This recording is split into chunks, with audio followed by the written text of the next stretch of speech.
बड़े भाई का त्याग। मेरा नाम अक्षत है। मैं पेशे से एक वकील हूँ। एक दिन मैंने अपने ऑफिस में हमेशा की तरह बैठा था। एक पार्टी आई, हाथ में पेपर बैग और झुर्रियादार चेहरा, बढ़ी हुई दाढ़ी, गंदे कपड़े, और बोले, हम पूरी ज़मीन पर स्टे लगाना चाहते हैं। अन्य कौन से कागजात की आवश्यकता है और इसका कितना खर्च होगा? मैंने उन्हें बैठने को कहा। वह कुर्सी पर बैठ गए और उनके सारे दस्तावेज चेक किए।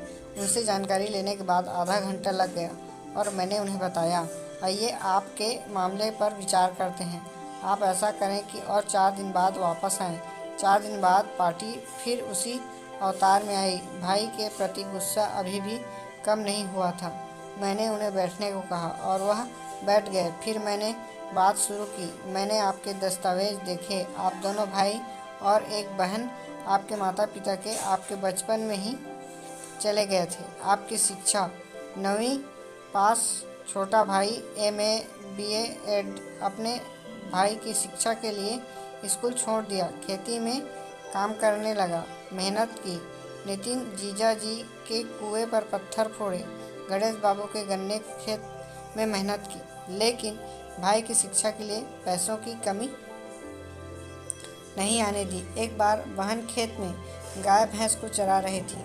आपका भाई स्कूल से आया और वह भैंस के पीछे गया और उसे भैंस के सींग लग गए। संपूर्ण शरीर खून से लथपथ हो गया। आप उसे कंधे पर उठाकर नज़दीक गांव में ले गए और उसका वास्तव में उस समय आपकी उम्र भी कुछ ज़्यादा नहीं थी। आपके भाई ने भी बीए में एडमिशन लिया। आपने फिर से जोरदार श्रम करना शुरू कर दिया, लेकिन अचानक उसे किडनी की समस्या होने लगी। बहुत सारे अस्पतालों में इलाज किया, बाहर भी दिखाया, लेकिन कुछ असर नहीं हुआ। अंत में डॉक्टर ने किडनी की निकालने को कहा। अफसर बनने के बाद बहुत घूमना पड़ता है, काम करना पड़ता है। तुम्हें हमसे ज़्यादा तकलीफ होगी। हम खेती में रहने वाले लोग, हमें एक किडनी होगी तो भी चलेगा। ऐसा कहकर आपने अपने भाई को एक किडनी डोनेट कर दी थी। आपकी पत्नी के नहीं करने के बावजूद आपने किसी की ना मानी। भाई एमए की पढ़ाई के लिए हॉस्टल पर रहने लगा। घर में अगर कभी नॉनवेज बनता तो वह आप डिब्बे में उसे पैक करके अपने छोटे भाई के लिए ले जाते थे। कोई त्यौहार आया तो पुलाव का डिब्बा घर से लेकर आप हॉस्टल का अंतर 25 किलोमीटर पर उसे देने के लिए साइकिल से जाते थे। उसके बाद जब छोटे भाई को नौकरी लगी तो आपने गांव में मिठाई बंटवाई थी। 3 साल पहले उसकी शादी हुई थी। भाई को नौकरी मिल गई, भाई की शादी हो गई। अब तुम पत्नी बच्चों के साथ सुखी रहोगे। लेकिन हुआ उल्टा ही। शादी के बाद से ही भाई घर नहीं आता। बुलाते हैं तो कहता है, मैंने अपनी पत्नी को वचन दिया है कि घर पर पैसे देता नहीं। पूछने पर कहता है कि कर्ज है। पिछले साल नागपुर में फ्लैट लिया। पूछा तो बोलता है कि कर्जा लेकर लिया है। सब कुछ कहने के बाद मैं थोड़ी देर रुका और फिर कहा, अब आपका कहना है कि उसने अपनी कमाई का लिया हुआ उस पर स्टे लगाना है। उसने जल्दी से कहा, हाँ बराबर। तभी मैंने कहा, स्टे लागू किया जा सकता है। भाई द्वारा खरीदी हुई आय का हिस्सा भी आपको मिलेगा, पर आपके द्वारा दान की गई किडनी वापस नहीं आएगी। आपने उसके लिए जो जीवन बिताया वह आपको कभी वापस नहीं मिलेगा।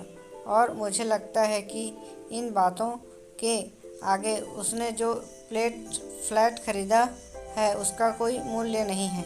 वकील की यह बात सुनकर उसका मन बदल गया। तभी वकील से पूछा, आप उसके तरह मत बनो। वह भिखारी निकला और आप दिलदार निकले थे, और दिलदार ही रहिए।